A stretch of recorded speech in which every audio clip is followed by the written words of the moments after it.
Okay. So I will just extemporize an introduction to Janet. If I miss anything, Janet, you can introduce yourself. But Janet, in particular, has been involved in these things because she's involved in the ISSS, the International Society of Systems Sciences. Okay. And through the work that we've done with the CBOC, trying to connect systems engineering into some of this systems knowledge, and Janet's been very good in educating me in exactly what that means and why that's difficult and where we should draw the boundary.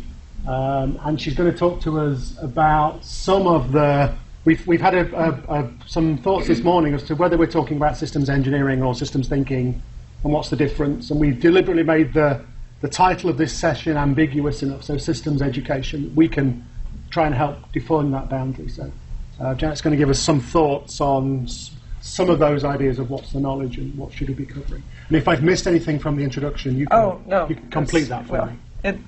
There's a little bit more of introduction in here that it's hard to put into a sentence or two. Okay.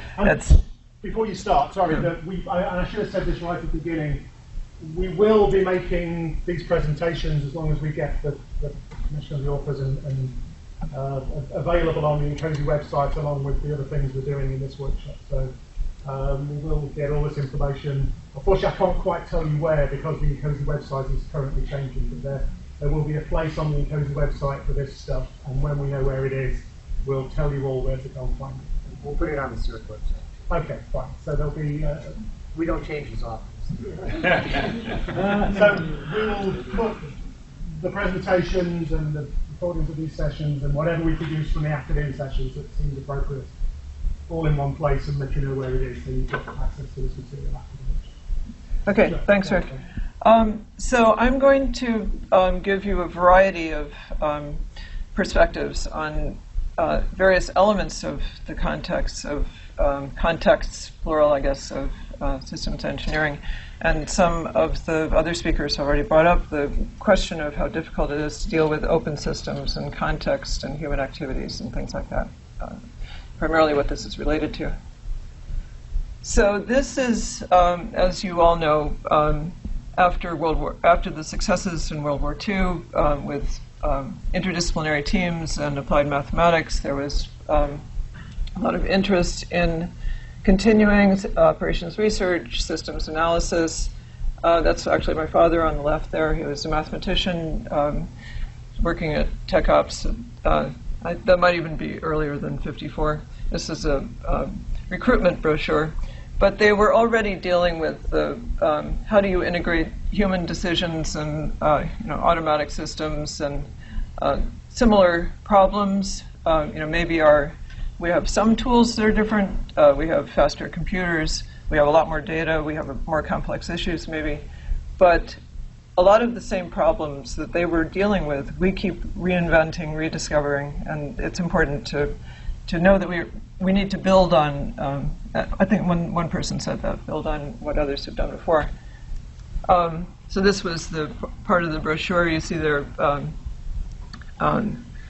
operations research, systems analysis, mathematical statistics. This project was successful, this weather system project. A bit later, I learned a lot from, and I'm very fortunate to build on his knowledge. I listened to all of his stories of what it was like to try to use applied math in a pragmatic context and what all of the issues were, which were not really the mathematical issues. So here's something that he had on his office wall in 1977. He was working at White Sands Missile Range on the Trisana project, training and doctrine and command systems analysis activity. And this is more the real world difficulty of messy problems. So you have the wonderful mathematics, you have trying to bring in data like this, and that's what you're up against. He also was a member of the ISSS at that time. And I was interested, I started out in the humanities and social sciences, and I was interested in taking on some of these questions of how can people be more systematic in using mathematical models in a broad human pragmatic context, and why can't we do a better job at that?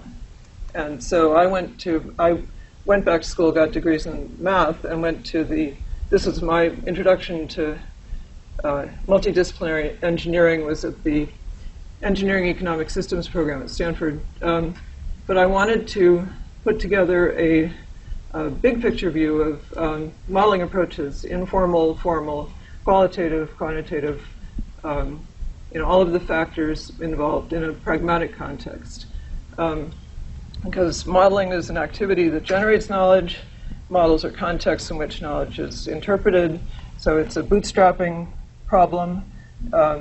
And you can't really take on one without the other. You have to take the modeler into the picture. But this was not,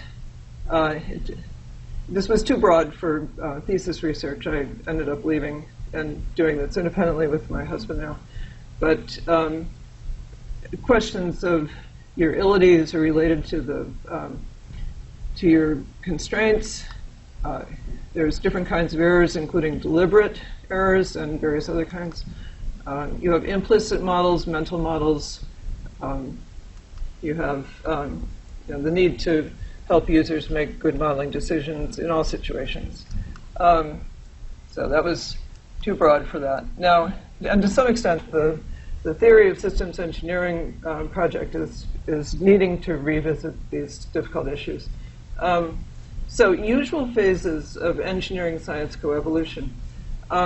This is from Dwayne Hybertson's book. I took this summary. Usually the science and the engineering co-evolve. So it's not that the science falls out of the sky and then people apply it in an engineering discipline, but you start with ad hoc practices, then you routinize the solutions.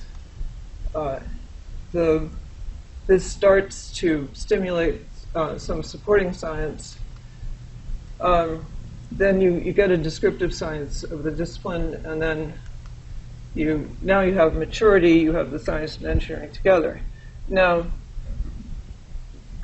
most science and engineering pairs, like Michael's a chemical engineer, they're here at 5. Systems engineering is probably at 3, and systems science. The relationship between systems science and systems engineering is up here. So, and we keep hoping that we could jump to 5, but we really have to go through these steps. And it's not, so we shouldn't feel like there's something wrong with either systems science or systems engineering because we haven't gotten to 5, we just haven't gone through the steps yet. So there is one law that everybody can agree on, the Ashbys Log of requisite variety. And this one is so general that some people might say it's trivial, but and then also all of these other inputs as well, pragmatic, formal, scientific and humanistic disciplines, and factors that people draw on for practice, input from experience and legacy practices, solicited local values, measured and specified data, and direct input from disciplines. This is something else that our systems science, systems engineering little cohort with Rick and Dwayne, Michael and I and a few others affiliated with the systems science working group. Put this together. This is an attempt to simplify Jack Ring's systems value cycle, if you're familiar with that. He has, I think, 19 steps around his value cycle. And it's a useful tool because it helps you realize that here the engineering role is only part of all of this needs to coordinate in order to generate value. So no matter how much, no matter how good a job you do on this, if you're not taking this whole context into account, then it will be for naught. So we've been working to try to simplify this and relate it to the OODA. The idea here was that SE actually, with the V, gave an insight into the fact that the engineers are experts at the transition from deciding to acting. So rather than just mapping the observe, orient, decide, act at the these transition points, we decided to shift them so that the engineers conclude the decisions that are begun by the managers and initiate the actions that are completed by the users. So this is this version was in a Caesar paper just in March. Okay, now Len is a recent addition to this meeting, and so I'm going to present some of his material. Len has worked for decades to bring a scientific approach to system science that would integrate the siloed sciences. And so he's taking a systems view of science in order to provide a unified appreciation of science. Now, this is something that should be part of that maturing of system science, and it should be part of what's available to systems engineers as well. So here you see his ISGE project was begun in the mid-90s with funding from the NSF, and the idea is to take the siloed sciences, and this was for undergraduate education, look at feedbacks across the sciences, cycles, oscillations across, self-organization across, fractal structures across. And by appreciating these systems patterns across the silos, then the students would be prepared with more flexible insight for systems thinking, ability to recognize these patterns when they saw them. This is actually from the NSF Blend as well. So here, this was all to be done in automated form. And they got through the pilot project. It really needs the Gates Foundation or somebody to jump in and say, we want to support this. Because each of these check marks was a case study. And each of them was something that the student could click on and immerse themselves in different views of cycles and oscillation in astronomy, or flows and networks in chemistry, or I don't know if people could borrow Len's idea and do something like this for engineering. Might be an interesting matrix as well, but for the system science, this is really key to getting a unified picture of science, which is one of the goals of our organization from the beginning. Let me see. I can run this. So how do I? It should just play.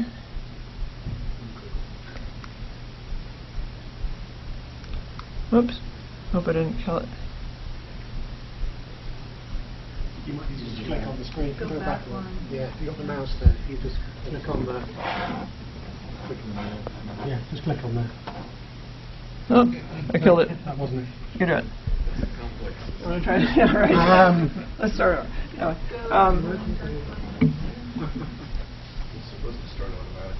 Is it the end of your presentation? Yes. It's more a Microsoft product. So.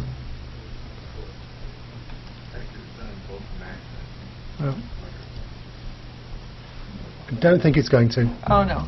Well, Len has it's a 20-minute video. We had gotten a 1-minute excerpt. Is it on the, can you click on that YouTube slide? That was Okay, I think we'll have to give up on that. Okay. If we can include, if it's okay, Len, we can include the full, or link to the full thing in the output we produce for the workshop, so people who want to go and look at it can view the whole thing. And I'm sorry we can't easily play the clip, so okay. If you want to wrap up. Yeah.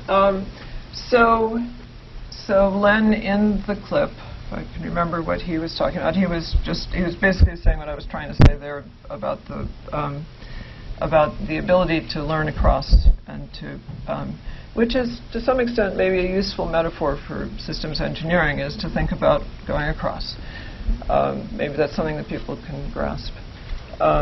and appreciate that you're not trying to say that any of them is not doing a good job at what they're doing, but there's something that deals with the interfaces, deals with the integration across. So, yeah. I would say that it's more than a metaphor also, because those patterns, you talk about that feedback, et cetera, they apply directly, to the engineering as well. That's right. That's right. So that is, to some extent, lens from the science side. The patterns were not even as, they were useful for organizing his scientific insights, but for the engineering, they could almost be taken as is and used, because they are systems thinking. For systems engineers would be the ability to recognize pathologies in cycles, in networks, in flows. Do you have too much of a flow, too little of a flow? Are you missing a feedback location? Do you need more connectivity? That kind of thing. So we've been trying to convince Len for quite a while that he should put this together for the SE community, where he's a pure scientist and he's been working on that side, but we think the SE community would really benefit from it. So that's it. Okay, Janet, thank you very much.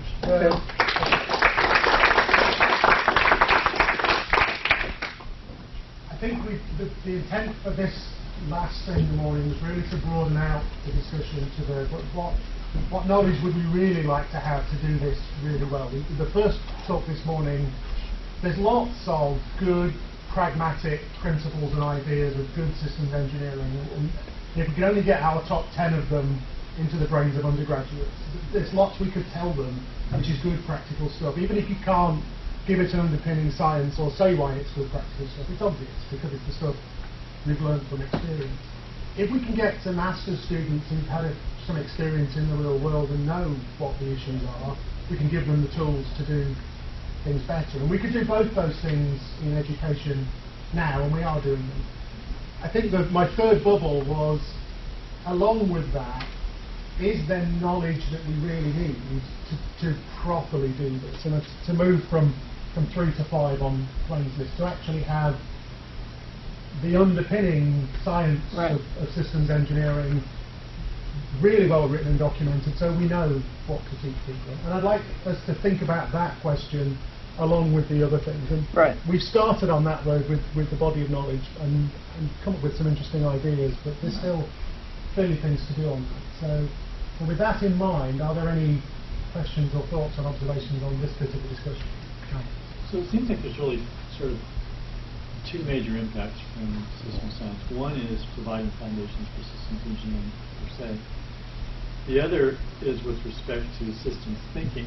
And I believe that systems thinking is something that needs to be taught far earlier in the K through 12 and doesn't depend upon engineering, because systems thinking can be applied to your understanding of all sorts of phenomena. Right. And so, the question is, how can you sort of motivate that to happen earlier, before waiting until someone's junior or senior year? Right. I'm of the school of thought that all children are systems thinkers, and they're trained out of it because of the siloed education, because, as Thoreau said, we were just at Walden Pond, education takes a meandering brook and makes it a linear ditch. Beautiful metaphor. Yeah, right. So I think how do we support that? That's a whole socio-political, educational structure, economic problem. How do you change all of that? My feeling about systems thinking is that systems science will not give you answers that you can look up in the CRC. It's not going to be that much. It's not going to be that formulaic.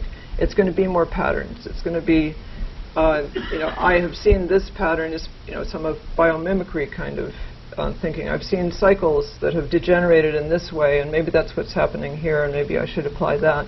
So I see systems thinking as sort of the customization that everybody has to do to use systems ideas in a particular context. So I think system science, we can put really nice modeling and simulation and proofs and everything under the system science, but then there's going to be a layer of patterns that people will learn, and then there's going to be the ability to use those in context, which is where the systems thinking comes in. So I'm not answering your question because I think that's really hard. I don't know how you do that. But that's the way I would like to set up system science, is that system science can be as rigorous and mathematical and annoying as any other science. So you taught me nothing else, Johnny. You taught me that.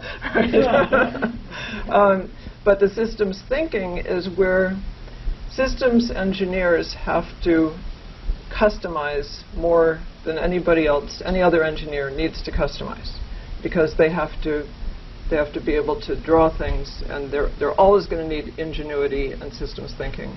It's never going to be formulaic, especially because they should be thinking about openness, because all of this we should be thinking about SE, I think, in terms of the next generation, which is open SE.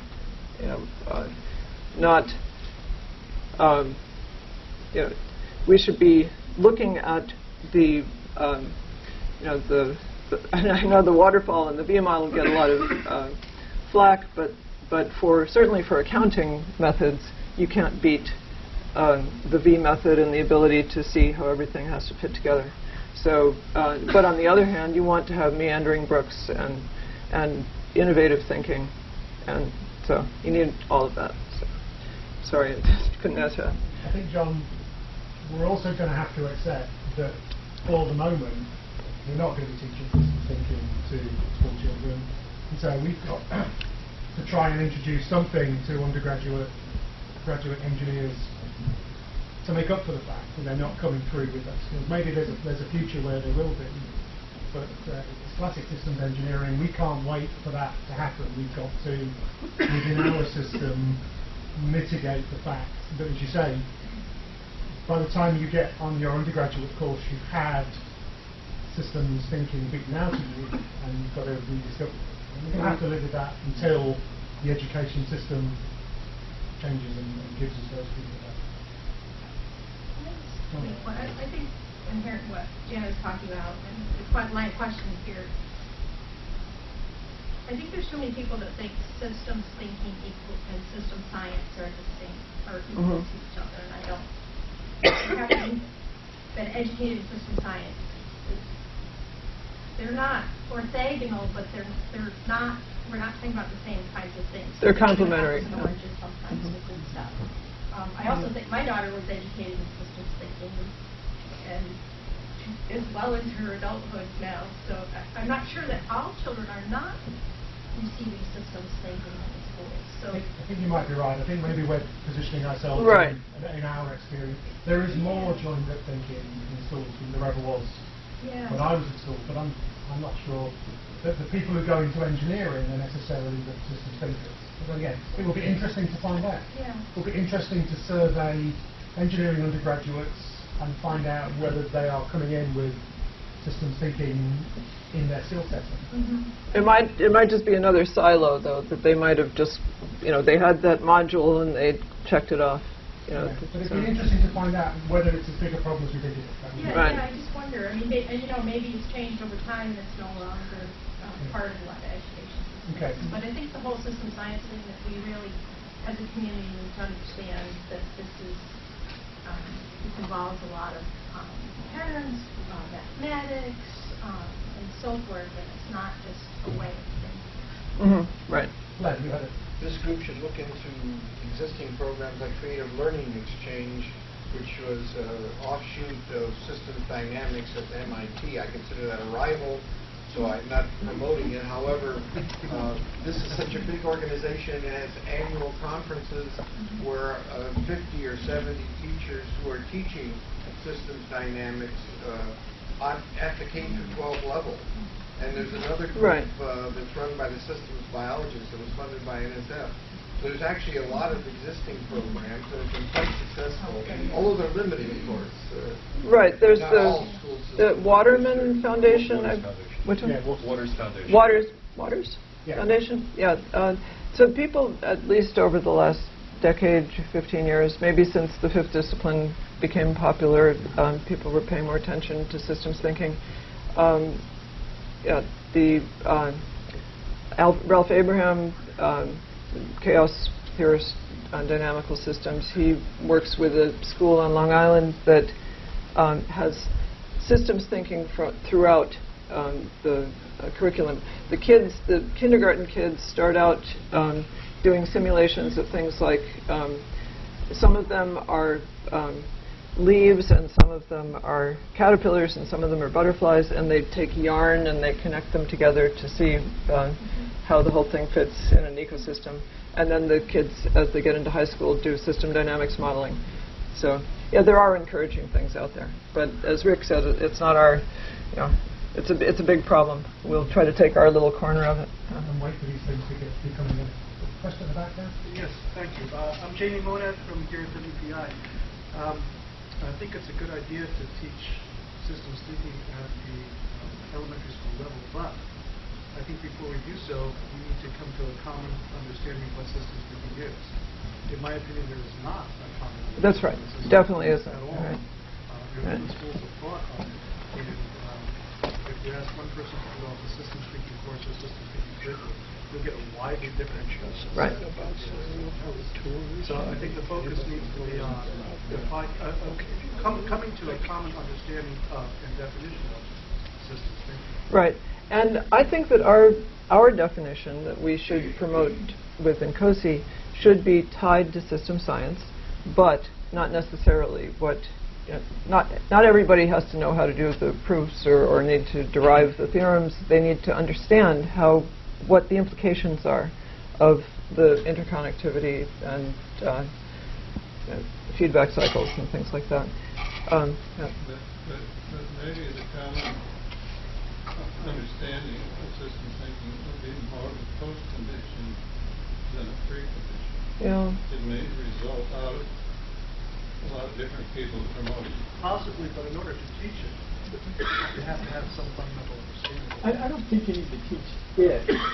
Teach the application of it. I mean, for example, my son's in 4th grade, and his science teacher was upset with him because she said, "So what's the first phase of a water cycle?"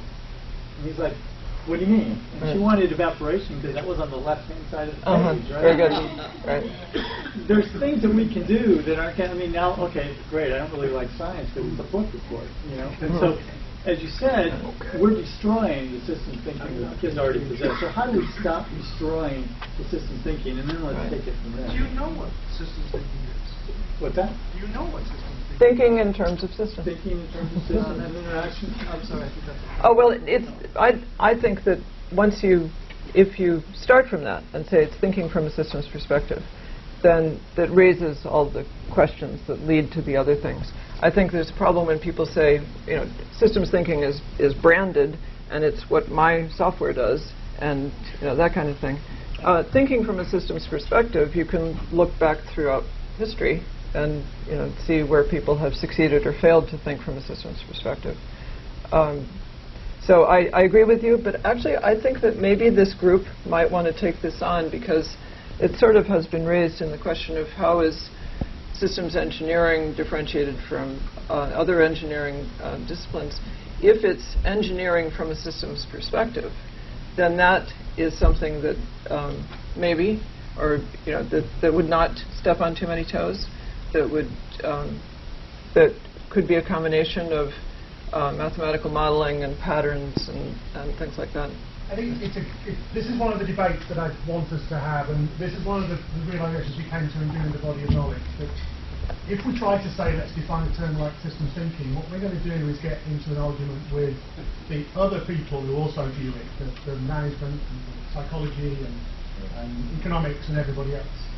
If we say we would like a thing, whatever it's called, which is a kind of thinking which we want to promote engineers to have, and has these certain characteristics around it, something of value to us.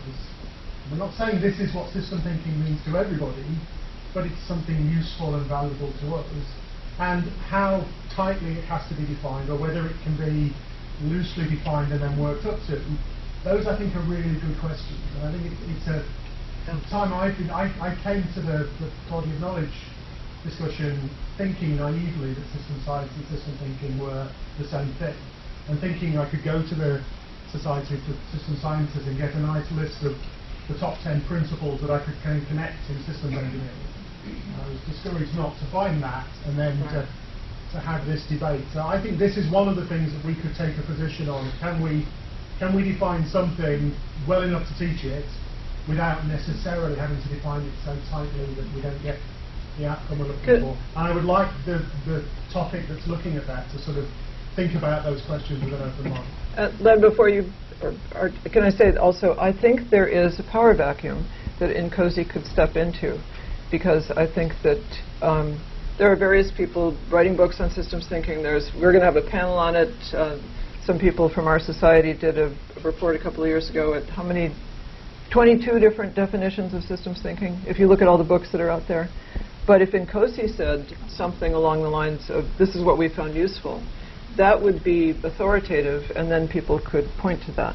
So I think that this kind of activity can take the lead on it. I don't think we have to accept anybody else's definition. If you have something in mind, argue for it. And Mark, you had a question. Apologies if I'm not picking everybody who's putting their hands up. I'm trying to see who's and give everybody a go. But we'll try to do as far as we can. Well, it's less of a question than an observation. This is a very American-centric discussion we're having here. All the examples are about things going on in the U.S., and the education system that we're talking about for undergraduates is the 4-year or 5-year, depending on which schools you're at, engineering education, whereas if you look at the diversity of how engineering is taught around the world, it's not blocked in quite that simple. And if we're thinking about INCOSE as truly a global organization, even though most of the people here, with a few exceptions, are from the U.S., we need to be mindful of that in how we think about this, how we engage Europe and Asia and Australia, etc., in the diversity of how they approach their engineering education, and yet still make this relevant to them, and also have a better appreciation for what they're doing. Right, which is to some extent more innovative. Systems engineering and system science and systems thinking into their engineering education. Most of the examples I'm familiar with are within the United States. I don't actually understand the diversity of how this is being approached globally. It's a good point, and we've obviously, part of the discussion is to start from somewhere. We are planning a version of this workshop probably in Paris. I think that's where the next INCOSE European and Africa, the rest of the world sector meeting is going to be. And it's not a bad place to. And it's not a bad place. I have a problem, which is I promised Art's wife a trip to Barcelona. That sounds terrible when I say it out loud. Art was going to be there, and then we had to cancel it, so now I have to take her to Paris, right?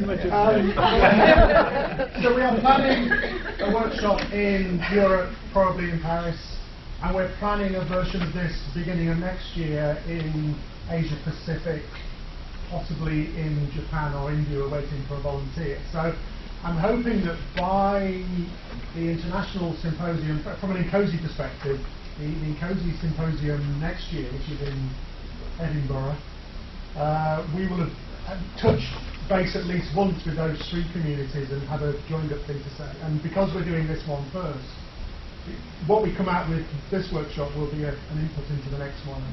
But we have to take those, you're right, we have to take those broader perspectives to come up with a joined up view. And I think it will be interesting, particularly I think with the Asia Pacific discussion, to see what their view of systems thinking is and how that They're ahead, definitely ahead of us. They never fell as far into getting out of systems thinking.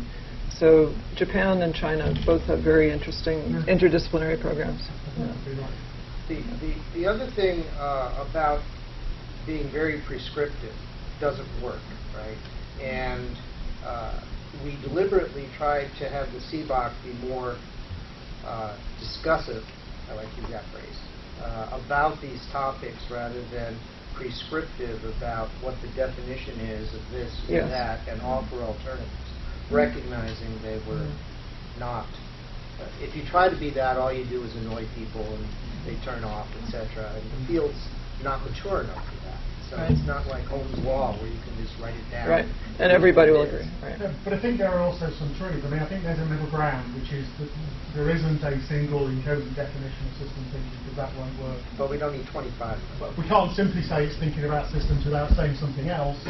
Where's the middle ground which makes it good enough to be useful without having to completely nail it down? There was a question over here, Len, and then we'll get to you. That's it. Yeah, we had a similar challenge with this in project management recently because we were trying to work on curricular issues at the undergraduate level for a global audience, because we also found that it was very U.S. North American centric. So we had this, we had a workshop in Paris of all places, and brought together scholars from all over the world into a room, and they localized the curriculum to their various geographic regions. So they came up with a common curriculum, but it was in modular form rather than course form, so they could move things around in pieces. Like, well, we don't emphasize this as much, we emphasize this more. Or from their various disciplinary backgrounds, which it sounds like you have the same issue. Right. Because we have these people teaching from a different disciplinary base. So someone from engineering, someone from construction management, someone from healthcare, they were all in the room. So they localized it by geography and they localized it by discipline. So it sounds like you're having the same kind of... That's a great idea. We've struggled with those, so we appreciate what you're saying. Good point, and Dwayne keeps emphasizing over and over again, remember the importance of views, the separation of concerns and different views, and this is how you can bring unity to diversity of perspectives. It's really a challenge. I think this challenge we are sharing with more than one area. It's interesting the parallels with project management, because in many ways we have a similar challenge. How much project management should undergraduates know? How much about risk and planning and should they know to be better engineers? Right. And we have that, I think, a shared agenda in many ways in these discussions. Ben, you had it. Okay, so following up on what Donna said and Art said, you're bringing them together by a suggestion, and that is there is a difficulty in both systems engineering and systems science by conflating terms. Because when you conflate terms, you cause confusion in all the users. And so I wrote a paper just to illustrate this about the conflation in systems engineering about systems thinking versus evidence-based systems science, which I see as quite distinct. And it was rejected by the NCOSE LA chapter because the people were reviewing it for systems thinkers, and they didn't like the idea of not just using the term systems thinking. And so they promoted, in essence, the conflation of the terms. So one way to do it is to set up criteria by which you can recognize the different things, and systems philosophy, we shouldn't forget, or systems theory. All of these are on a spectrum, and if NCOSE can help us develop a good set of criteria, then we would be able to talk better with each other and use the different domains for their purposes, because they do have different purposes and functions, which are good. We've had a go at this in the body of knowledge, and we sort of said, let's identify what the terms are. We don't have to have a single definition for anything. If there are things where there are 2 or 3 definitions, there's an interesting difference, we can discuss that. We tried to say, we're not going to say this is the definitive definition of everything, but on the other hand, we're not going to just say, this is not defined, that everybody has their own view. We'll attempt to find the 4 or 5 definitions which are orthogonal and interesting and explain the difference between them, and then stop there. And why they're useful in certain contexts. So let me that's make the approach we're going to continue to. I want to make one more subversive point, that to some extent, when people say, oh, we need to teach systems thinking, they mean we need to teach thinking because people aren't thinking. So that's kind of a subtle conflation there. Oh, we want people who know how to think. Oh, well, yeah, wouldn't you want your employees to know how to think? But and the systems part, so it's two-faceted. One is the thinking part, and the other is the systems part, which really does have a science basis. So anyway, that's.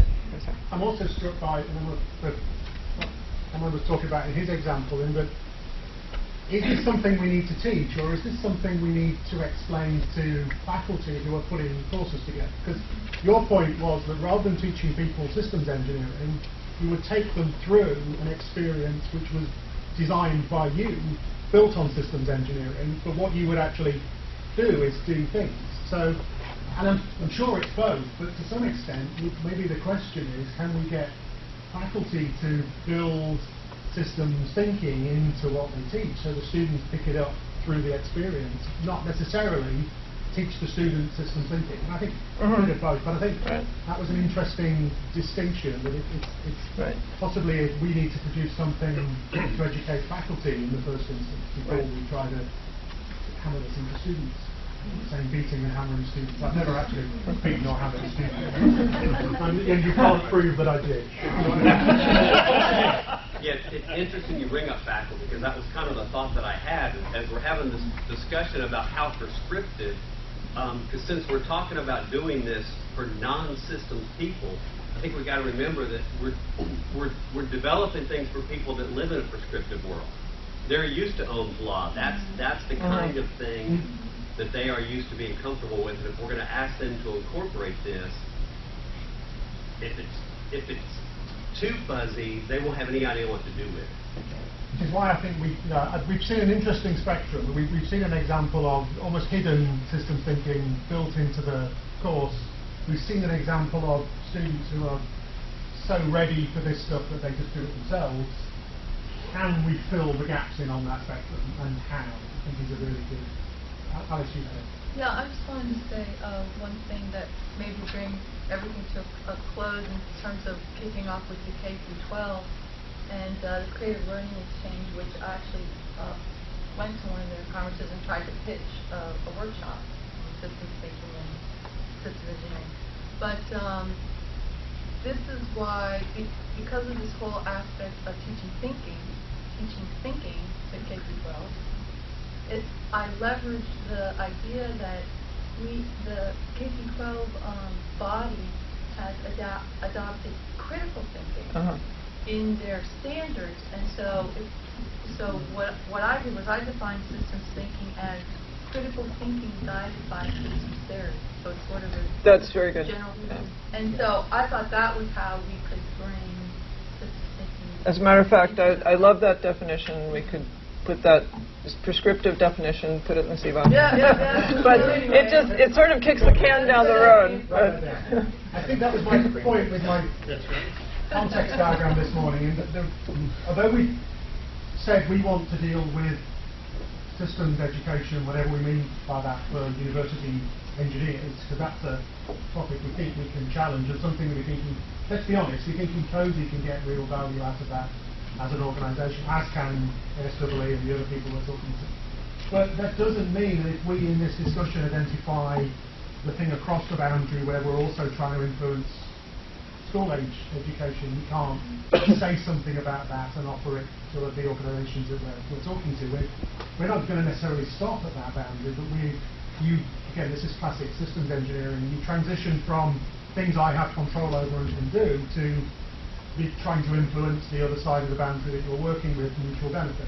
And if we identify some of those, I'm sure that in COSI or CERT, ASEE, I didn't mention the fact that there is a European version of ASEE and an Asian Pacific version of Societies for Engineering Education, and we are reaching out to those as part of this.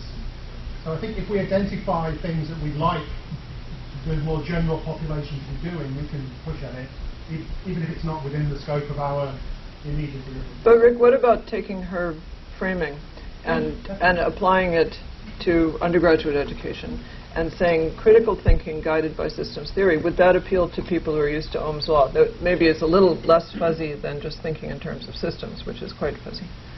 I think that's a good discussion for the workshop dealing with this question. Are there ways of, in fact, both for the value proposition, well, for all three, for the why, what, and how, are there ways of framing and language that other people are familiar with that are good enough to get the message across and start to deliver these things? I think that's one of the... I've had several discussions with people in other domains who say that the problem is what you systems engineers or you system scientists do is come along to our things and tell us why we're doing it wrong, and tell us why you could do it better. And that's not really going to work. So anything that can hook into existing thinking, that can provide a connection, I think that's the way we can grow out from this stuff, and not say we've got the solution to your problem, just come and do it out. That's not going to work. This is the kind of thinking that I want you to take into the afternoon session. Was there anything else? Anybody have any other either questions or observations? Was there anything on any of this morning that we didn't have time to talk about? If we got a little bit more time, did we cut off any of the discussions on the other aspects of either what should we teach to undergraduates, or how do we leverage the master's sort of more mature experience, student experience, or indeed our own experience? If anybody would like to raise now, after that. Well, we didn't talk anything about Go ahead. doctorate. So that was on our thing somewhere, but we never talked anything about doctorate. We didn't. I mean, whether doctoral research is is also something we should be thinking about. Whether we stop. I had no intention for us to particularly stop at masters. I think there is a spectrum here. We've kind of said university-based because we think that's a good target, but there's no reason that can't flow over into work-based development if it's linked to education or to research. We had a really good example at the first workshop we did from Norway of a group of undergraduates who were doing a joint design project to produce a vehicle. There was a systems engineering master's student who was on the team observing how the team did their systems engineering and writing his master's dissertation, and they had a doctoral student who was looking at multiple versions of that and writing his PhD on synthesizing the broader issues. So they had connected those two things together, and they were kind of learning from each other at the appropriate level of detail. That kind of thing would be certainly worth discussing. You had one of the things that I think about is that we have great school education, we have undergraduate, we have master's and doctoral, but there's a whole body of people out there that were educated long ago, and the world is changing so quickly, both from the way we think about things and the technology that supports it, that one of the angles I think I've seen in running doctoral workshops is that we get some what we call the seasoned people in, and so they're kind of in there because they want to build their knowledge and involve the way they were educated. But I think what do we do about this population? Because people like the SCM program at MIT, I mean, people come in with 6, 8 years. We don't typically take the people in that have 25, 30 years, and as careers get longer and longer in length, what do we do about those, master people out there who maybe just need to be reoriented, they need refreshers? What do they need to know, or how do we go about thinking differently? Or they need a structure to what they've learned, their whole life. Possibly. It's a little bit, I wouldn't start from here, isn't it? If we imagined a future where you got appropriate kinds of systems knowledge throughout your education, then you would expect to continue to build on that through your career. Part of the challenge that we don't currently means that we don't build on it. There are things going on in COSI to look at training and continual professional development and education who are looking at some of those issues of how do we continue to learn and grow. Again, it kind of sits slightly outside of the scope of what we can tackle from the university point of view, but that doesn't mean we can't try to influence it. I think it's one of those boundary issues we might want to think about. Yes, I think there are training things, but I think that's not more what's needed. It's maybe seminars or forums where very senior people get to come in and try to maybe trade knowledge or something. And then maybe act as mentors for like the core of retired executives.